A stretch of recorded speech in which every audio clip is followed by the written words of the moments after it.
2005 வருஷம் ஒரு பேங்க்ல நான் வாங்கின 4 லட்சம் ரூபாய் கடன் நிமித்தமாக ஒரு பெரிய பிரச்சனைக்கு ஆளானேன்.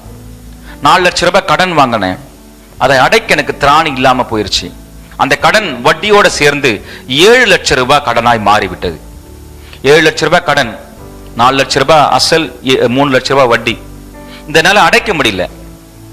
ஆனா ஊழியமும் செய்து கொண்டிருந்த அதன் மத்தியில அந்த நான் எந்த பேங்க்ல கடன் வாங்கணும் அந்த பேங்க்ல என்ன பண்ணாங்கன்னா என் மேல கோர்ட்ல கேஸ் போட்டாங்க. கேஸ் போட்டு அந்த பேங்க்ல ஜெயிச்சிட்டாங்க. கேஸ் வின் பண்ணிட்டு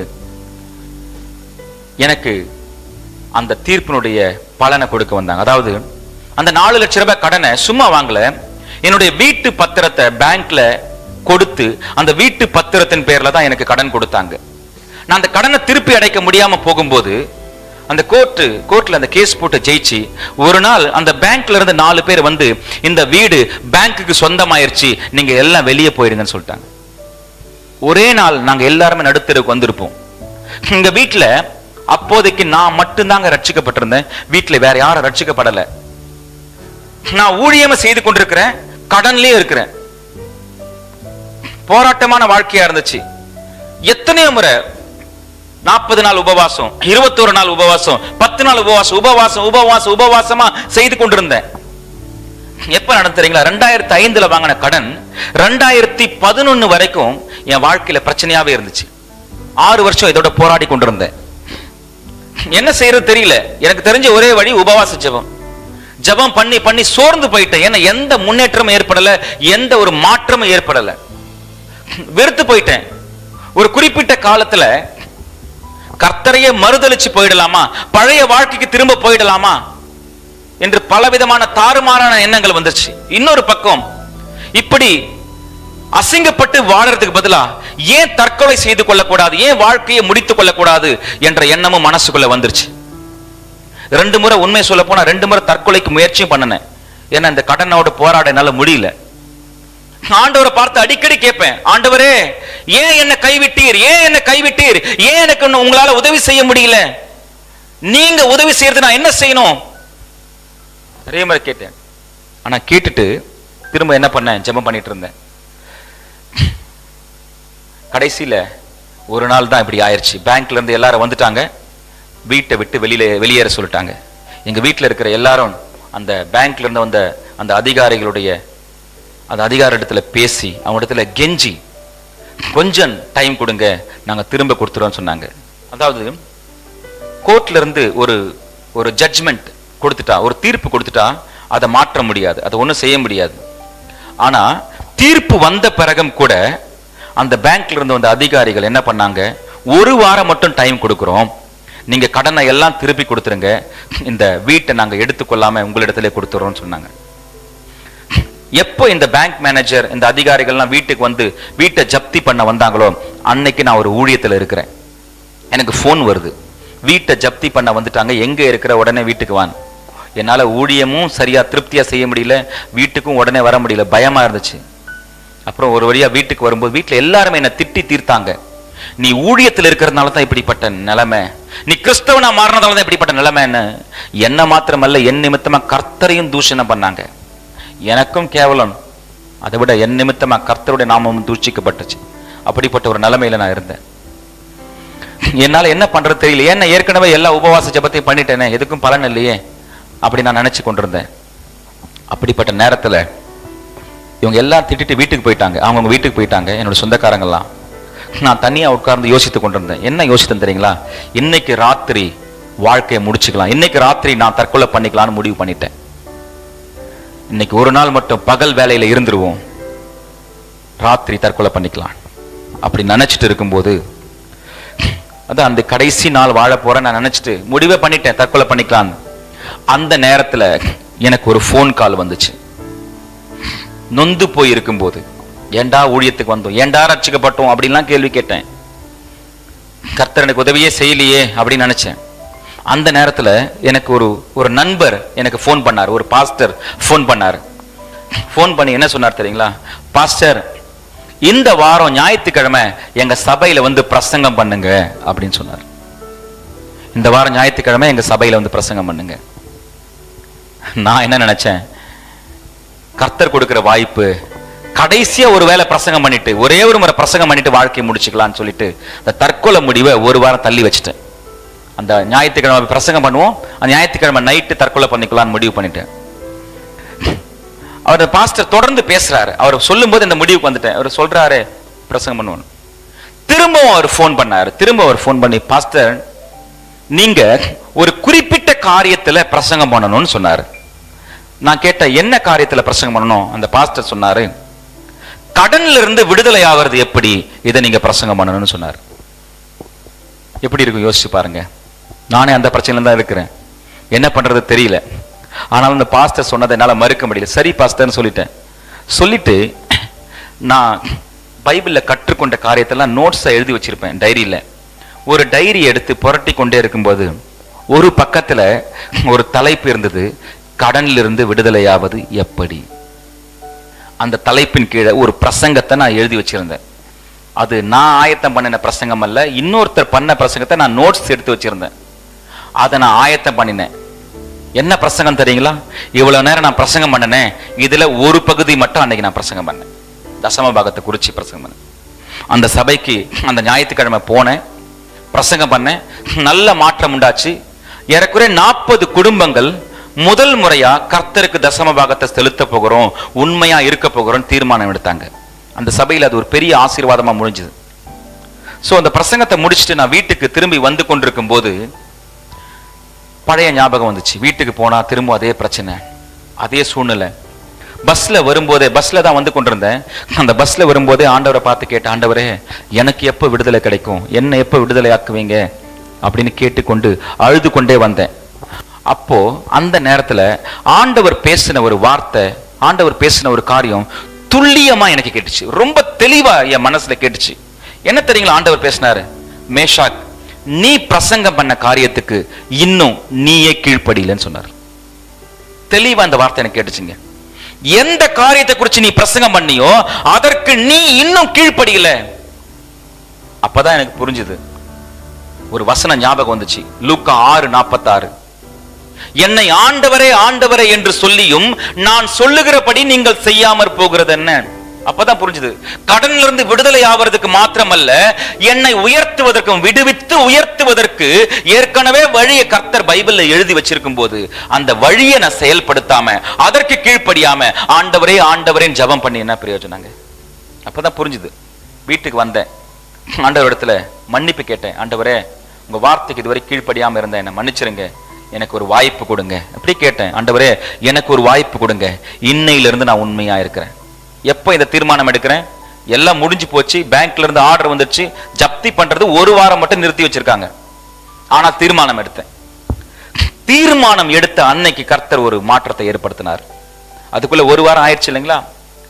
அந்த பேங்க்ல இருந்து கூப்பிட்டாங்க. பேங்க்ல இருந்து கூப்பிட்டு என்னையும் எங்க அம்மாவையும் கூப்பிட்டாங்க. நீங்க 2 பேரும் பேங்க்குக்கு வாங்க, உங்ககிட்ட பேசணும்னு சொன்னாங்க. நான் பயந்து இருந்தேன், நான் போகல. எங்க அம்மாவை மட்டும் அந்த பேங்க்குக்கு அமிச்சேன். எங்க அம்மா பேங்க்குக்கு போகும்போது அந்த பேங்க் மேனேஜர் சொல்லியிருக்காங்க, உங்க சூழ்நிலையை பார்த்தோம், ஒரு வாரம் இல்ல 1 மாசம் டைம் கொடுக்கிறோம். ஒரு வாரம் முடிஞ்சிருச்சு, 1 மாசம் டைம் கொடுக்கிறோம், இந்த 1 மாசத்துக்குள்ள கடன் அடைச்சிருங்கன்னு சொன்னாங்க. ஒரு சின்ன ரிலீஃப் தான், ஆனாலும் முழு விடுதலை இல்லை இல்லைங்களா? ஓரளவுக்கு சந்தோஷம், அட்லீஸ்ட் ஒரு மாசம் டைம் கிடைச்சிருக்கேன். கர்த்தர் கிரியை செய்ய ஆரம்பிச்சிட்டார். அந்த 1 மாசத்துல கர்த்தர் என்ன ஆசீர்வதிக்க ஆரம்பிச்சார். போகிற ஊழியத்துல எல்லாம் கர்த்தர் ஆசீர்வதிக்க ஆரம்பிச்சார். நான் முழு நேர ஊழியத்தில் இருக்கிறேன், எனக்கு ஏதாவது வருமானம் வந்து அது காணிக்கையின் மூலமா தான் வரணும். காணிக்கையின் மூலமாக அந்த மாசத்துல கர்த்தர் எனக்கு 6000 ரூபாய் கொடுத்தார். 6000 ரூபாயில 600 ரூபாய் கொண்டு போய் நாங்க போன சபை போதகர் இடத்துல கொண்டு போய் இப்படியே சொல்லி கொடுத்தேன், பாஸ்டர் இந்த வருஷம் இந்த மாசம் கர்த்தர் என்ன ஆசீர்வதித்தாரு, அதுல முதல் 10% இது கர்த்தர் என்ன ஆசீர்வதித்ததுனால கொண்டு வந்தேன்னு சொல்லிட்டு 600 ரூபாய் அவர் கையில கொடுத்து அந்த பாஸ்டர் ஜெபம் பண்ணி அனுப்பிச்சார். வீட்டுக்கு வந்துட்டேன். 1 மாசம் முடிஞ்சிருச்சு. திரும்ப பேங்க்ல இருந்து போன் வருது, 2 பேர் வாங்க. என்ன பண்றது ஒண்ணுமே புரியல. அப்பவும் நான் போல, எங்க அம்மாவை தான் அனுப்புனேன். பேங்க்குக்கு போனாங்க. பேங்க்குக்கு போகும்போது பேங்க்ல சீனியர் மேனேஜரை போய் பார்க்க சொன்னாங்க, சீஃப் மேனேஜர். அங்க போய் பார்க்கும்போது அவங்க ஒரு லெட்டர் எழுதி வாங்கிட்டாங்க. சூழ்நிலை எல்லாம் அப்படியே எழுதி கொடுங்கன்னு சொன்னாங்க. எழுதி கொடுத்தோம். அந்த சீஃப் மேனேஜர் என்ன தெரியுங்களா சொன்னாரு, உங்க நிலைமையை நாங்க பார்த்து பரிதாபமா இருக்குது, உங்களுக்கு ஒரு உதவி செய்யறோம். 7 லட்சம் ரூபாய் கடன் உங்க பேர்ல இருக்குது, உங்க மகன் பேர்ல இருக்குது. அதுல 2 லட்சம் ரூபாய் வட்டியை நாங்க கேன்சல் பண்றோம், 5 லட்சம் ரூபாய் நீங்க கொடுத்தா போதும்னு சொல்லி அமிச்சாங்க. ஒரு பெரிய ஆச்சரியம். வசூல் பண்ண வந்தவங்க கடனை கேன்சல் பண்றாங்க. 7-5 மாறிடுச்சு. அடுத்த மாசம் கர்த்தரனை ஆசீர்வதிச்சார். வருமானத்துல முன்னேற்றம். 6000 ரூபாய் முதல் மாசம் கிடைச்சது, அடுத்த மாசம் 7000 ரூபாய் கிடைச்சது. 700 ரூபாய் கொண்டு போயிட்டு பாஸ்டர்கிட்ட கொடுத்து ஜெபம் பண்ணிட்டு வந்தேன். என்னடா தெரியுங்களா, 3வது முறை பேங்க்ல இருந்து கூப்பிட்டாங்க. பேங்க்ல இருந்து கூப்பிட்டு ட்ரெஷரி பிரான்ச்னு ஒரு இடத்துக்கு அமிச்சாங்க. அந்த பிரான்ச்ல போயிட்டு பேசும்போது நானும் போயிருந்தேன். சொன்னாங்க, நீங்க 4 லட்சம் ரூபாய் கடன் வாங்கியிருக்கீங்க, 1 லட்சம் ரூபாய் இன்ட்ரெஸ்ட், 5 லட்சம் ரூபாய் கட்ட வேண்டி இருக்குது. ஒரு காரியம் பண்றோம், இன்னும் 1 லட்சம் ரூபாய் வட்டியை கேன்சல் பண்றோம், வாங்கின 4 லட்சம் மட்டும் கொடுத்துருங்கன்னு சொன்னாங்க. கர்த்தர் 2வது மாசம் அற்புதம் செஞ்சார். 3வது மாசம் 7000 ரூபாய் வருமானம் 9000 ரூபாய் மாறிச்சு. 900 ரூபாய் தசமபாகத்தை கொண்டு போய் கர்த்தருக்கு செலுத்தினேன்.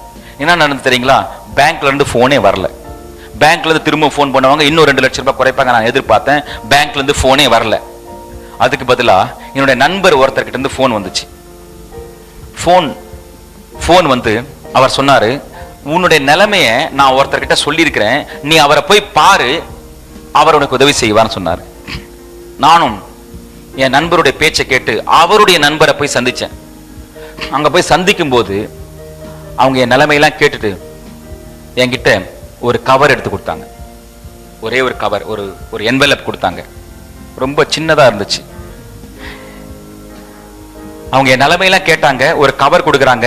நான் என்ன நினைச்சேன் தெரியுங்களா, ஒரு 1000 ரூபாய் கொடுத்துருப்பாங்க, 1000 ரூபாய் கொடுத்து ஒரு ஆஃபரிங் கொடுத்து அனுப்புறாங்க அப்படின்னு நான் நினைச்சேன். ஆனா போற வழியில ஒரு இடத்துல நிறுத்தி என்னதான் கொடுத்துருக்காங்கன்னு எடுத்து பார்க்கும்போது அந்த கவருக்குள்ள 2 லட்சம் ரூபாய் செக் இருந்துச்சு. அந்த 3வது மாசம் கர்த்தர் என்னுடைய கடனை 4 லட்சம் ரூபாயில இருந்து 2 லட்சம் ரூபாவை குறைச்சாரு. 4வது மாசம் என்னுடைய வருமானம் 11000 ரூபாய் மாறிச்சு. 1100 ரூபாய் கர்த்தருக்கு செலுத்தினேன். கர்த்தருடைய பணத்தை முதல்ல கொண்டு போய் செலுத்தினேன்.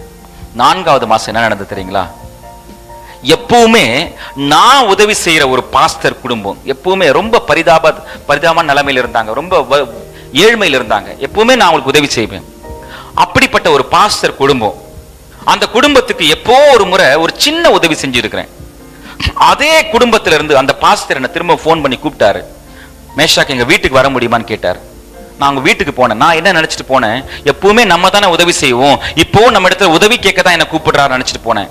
ஆனா அங்க போனா அவர் என்னுடைய நிலைமையை கேட்டுட்டு ஜெபம் பண்ண சொன்னார். 2 பேரும் ஜெபம் பண்ணோம். ஜெபம் பண்ணி முடிச்ச பிறகு அவர் என் கையில 1 லட்சம் ரூபாய் கொடுத்தாரு.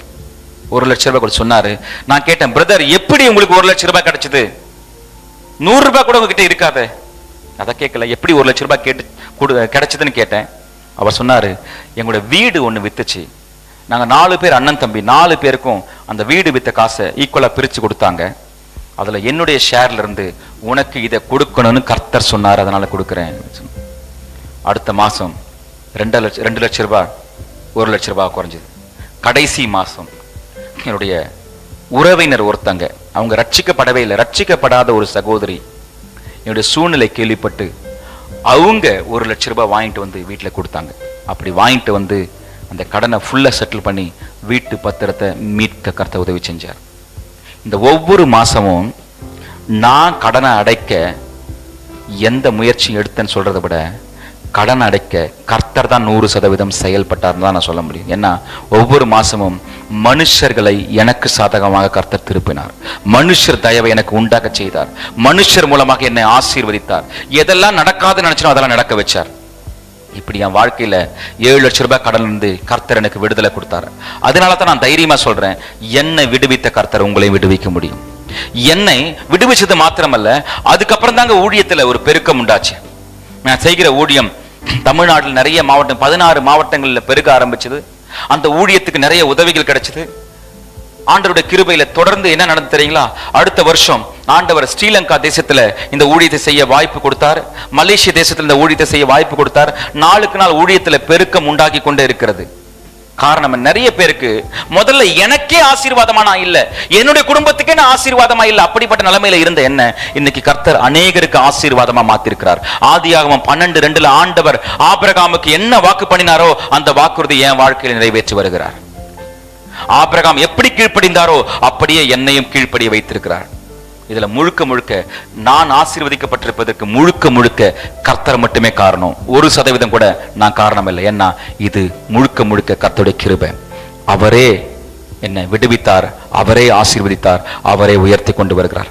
அதனால என்னுடைய சாட்சியை முன்னிட்டு உங்களுக்கு நான் தைரியமா சொல்றேன், உங்க வாழ்க்கையில ஆரோக்கியத்துல பிரச்சனை இருந்தாலும் சரி, தேவனோடு நல்ல உறவு இல்லாம இருந்தாலும் சரி, உங்களுடைய தொழில் அல்லது வியாபாரத்துல முன்னேற்றம் இல்லாம இருந்தாலும் சரி, பொருளாதாரத்துல கடன் பிரச்சனையோடு நீங்க இருந்தாலும் சரி, உங்க சந்ததி பெருகாம அடிக்கடி அபார்ஷன் இல்ல இன்னும் குழந்தையே உண்டாகல அப்படிப்பட்ட நிலைமையில இருந்தாலும் சரி, அல்லது கணம் செல்வாக்கு மரியாதை இல்லாம மனுஷர் மத்தியில ரொம்ப மோசமான நிலைமையில நீங்க இருந்தாலும் சரி, அல்லது சத்துருக்களை ஜெயிக்க முடியாம தோல்வியோட வாழ்ந்து கொண்டிருந்தாலும் சரி, இந்த எல்லா பிரச்சனையும் கர்த்தர் முடிவுக்கு கொண்டு வர முடியும். உங்க வாழ்க்கையில நீங்க எந்த பிரச்சனையில சிக்கி இருக்கிறீங்களோ அதுல இருந்து கர்த்தர் உங்களை விடுவித்து உங்களை உயர்த்த அவரால் முடியும்.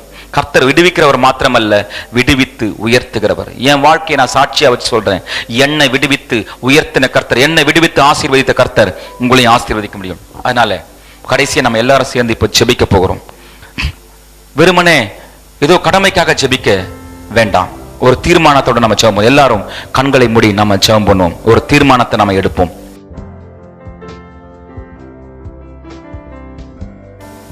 எல்லாரும் ஒரு தீர்மானத்தை நம்ம எடுப்போம்.